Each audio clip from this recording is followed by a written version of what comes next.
متنفرم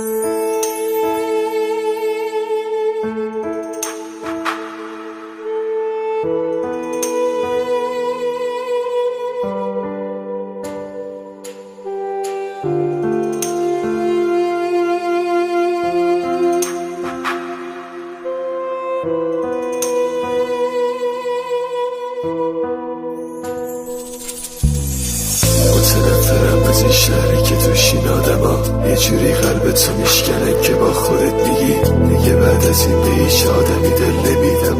عشق و عاشقیم به چشم تو فقط میشه باد هوا.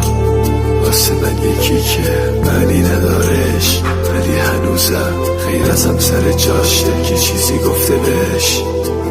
ببین اصلا تقصیر اون نبود، خدا جدایی رو نوشت توی تقدیر من نوشته بود دنبال یکی دیگه است و نمیرسیدش.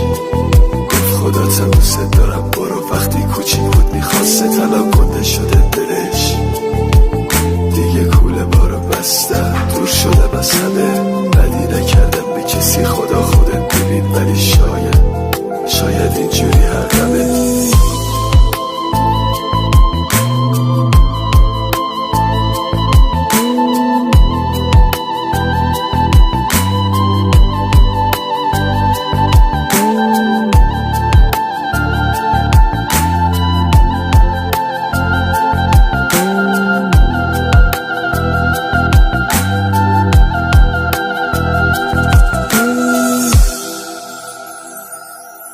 یه جور قلبمو تصونی که احساس رو غلاف کردم، تو عشق و این اون پشتی ولی من اعتراف کردم که اونقدر بی احساسم حتی که با خودم سردم. یه جوری رفتم از اینجا مواله برگردم. عکساتو دیدم رو میز اما دلتنگی سر جاشه، اونی که دستاتو داشت الان که بی تو دستاشه.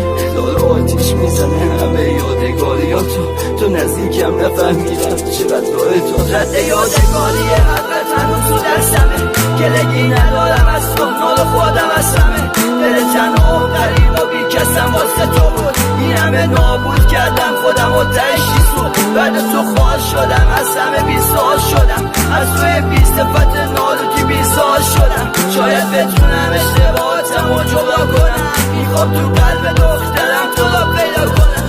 یه جور قلبمو تصونی که احساس رو خلاف کردم.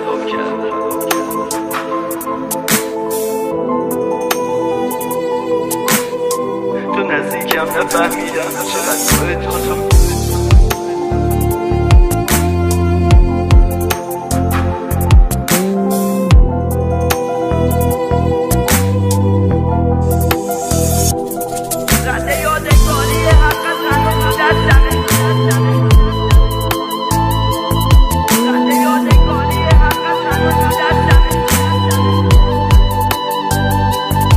Let it down.